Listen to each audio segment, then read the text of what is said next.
I just talked and it did not record anything. Hey, I have realized that there isn't really any makeup tutorial for places that are really hot, really humid, that no matter what kind of brand you use, if it's the high-end top brand, it doesn't matter how much you try to make it stay on, if it's water resistant or this or that, it will not stay on you, it will melt off your face because of the weather conditions. So I thought we need to make a video of realistic makeup for those people out there that go to countries or live in countries that are so hot that is not possible to have the layers of makeup, like, oh, first moisturize, then you put foundation, then concealer, then powder, then blush, and contour. No, it's unrealistic to have that kind of makeup in a place that is between the 30-40 degrees Celsius with a very high humidity, and that you will have to be walking outside under the sun,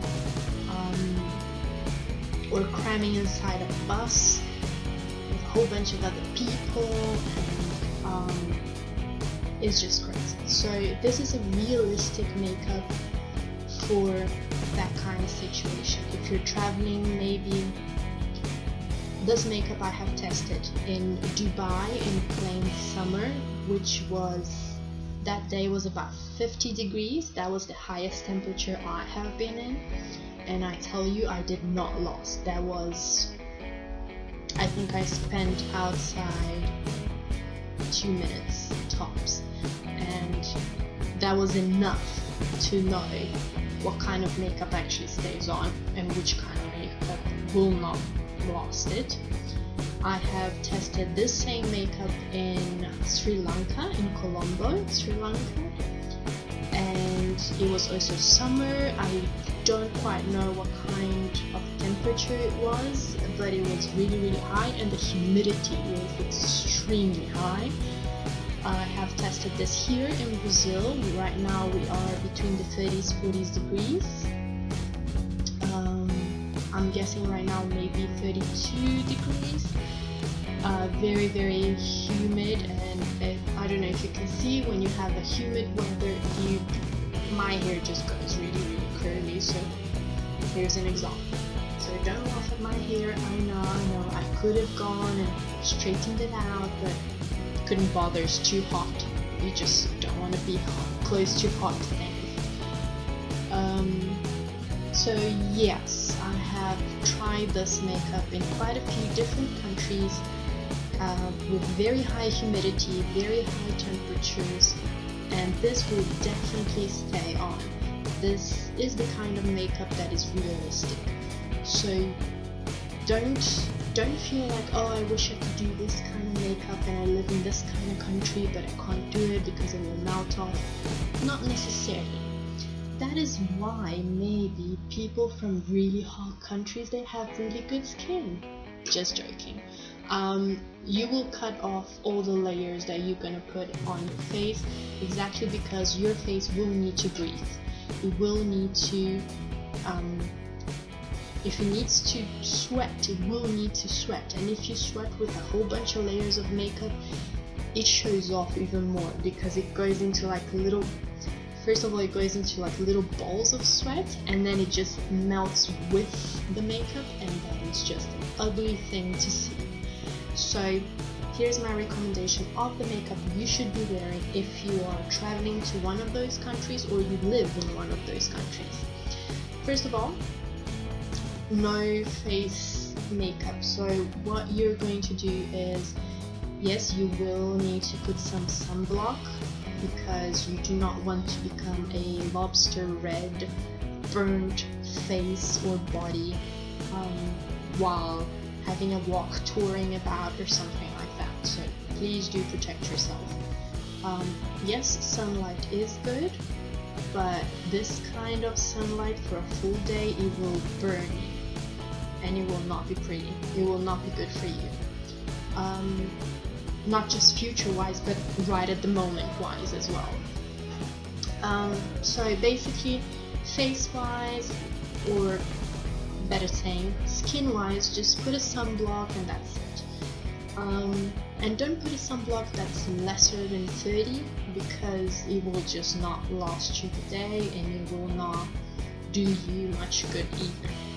Apart from that, what I recommend, all these products, try to make them waterproof, okay? So if you have trouble with your skin, all I will say to do is use a little bit of concealer, the dry kind, so like this kind of concealer, not the liquid.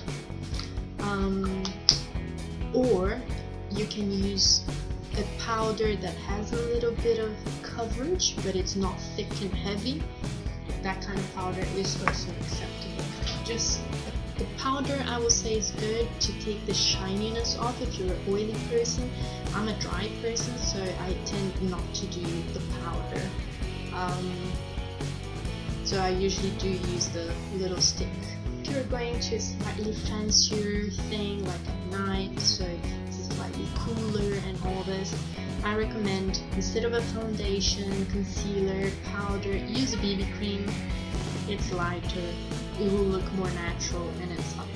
But for a normal day, don't do your BB cream either. So I'll show you what I'm going to do.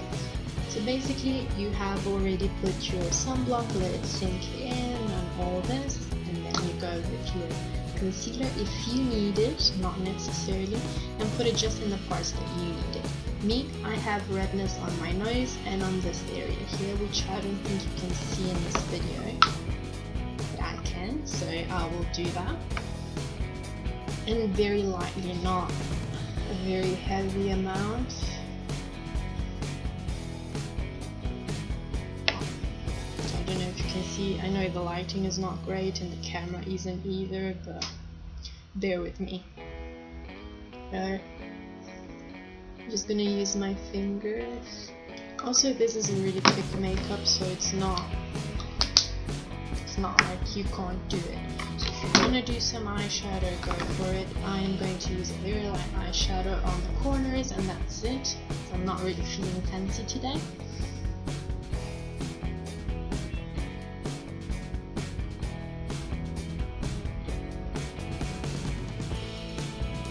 And then I'm using black eyeliner. You can use a brown eyeliner if you don't want it to be so obvious and evident. I like black, so that's what I'm using. And I just painted my finger. Also, what I recommend, if you do eyeliners, don't put them under your eyes. If you do want to put them, it's fine, but try to do it very lightly, because you might sweat and it might run down and look awful. So if you want to avoid that, just do the top lid and that will be better. Also, the great thing about only using these products is that when you have to pack to travel, you don't have to pack a whole lot of makeup if you're going for a hot country like this. It will actually make your packing easier and lighter. Hint, hint. And you still can look good. So now I'm putting the mascara. Sorry guys, it's just I have a really tiny mirror with me.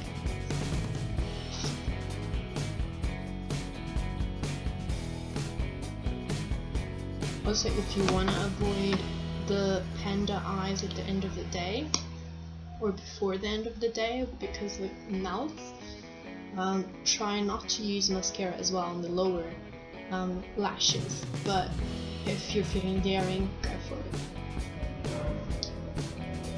Also, I would recommend not using fake eyelashes and all this, because it's a bit pointless. It's gonna look heavy, it's gonna look weird, and trust me, when people are in hot countries like this, they don't put a whole bunch of makeup like that. They don't exaggerate exactly because it melts off.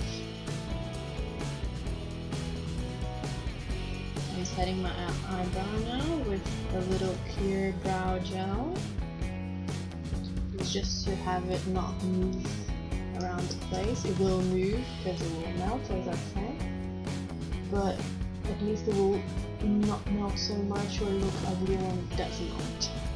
So it will be decent. And then lipstick.